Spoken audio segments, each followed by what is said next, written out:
ဂလိုက်ပိုစိတ်ကိုမှန်ကန်စွာအသုံးပြုနည်း၅ချက်နံပါတ်1မျက်ပင်တွေစိမ့်စိမ့်ဆူဆူနုနုထွားထွားဖြစ်နေတဲ့အချိန်မှာဖြန်းပါ။ပိုစိတ်ကအရွက်ကနေတဆင်အမြင့်ထက်အထိစိတ်ဝင်တာဖြစ်တဲ့အတွက်အရွက်တွေစိမ့်ဆူနေဖို့ကလည်းအရေးကြီးပါတယ်။နံပါတ်2ရေကြီးကိုပဲသုံးပေးပါ။ရှို့ရည်တွေနောက်ကြီးတဲ့ရည်တွေနဲ့ဖြော်တဲ့အခါမှာဆေးရနီတင်ပြက်ပြဲတဲ့အတွက်ရေကြီးရေတန်းကိုသုံးပေးဖို့ကလည်းလိုပါတယ်။နံပါတ်3မိုးလို့ဖို့လည်းလိုပါတယ်။စေးဖမ်းပြီးတော့အနည်းဆုံး4နာရီကနေ6နာရီအတွင်းမှာမိုးမရွာဖို့ကလည်းလိုအပ်ပါတယ်ရှင်။နံပါတ်4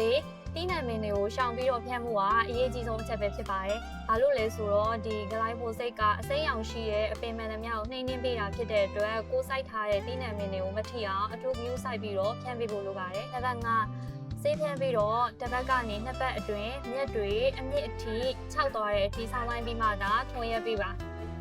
ဒီကောင်အနေနဲ့ကတော့ဂလိုက်ပိုစိတ်အမျိုးမျိုးကိုဈေးမတက်ဖဲနဲ့ပစ္စည်းတိတ်တွေကိုငကိုဈေးအတိုင်းရောင်းချပေးနေပါတယ်။ညီမတို့ရဲ့ကြောဆိုင်ဈေးပြည်မှာရနိုင်မဲ့ဂလိုက်ပိုစိတ်တွေကတော့ဂလိုက်ဖောက်ရမယ်၊ကင်းရှင်းရမယ်၊ပေါင်းဖေးလာရမယ်၊GNY ရပါမယ်။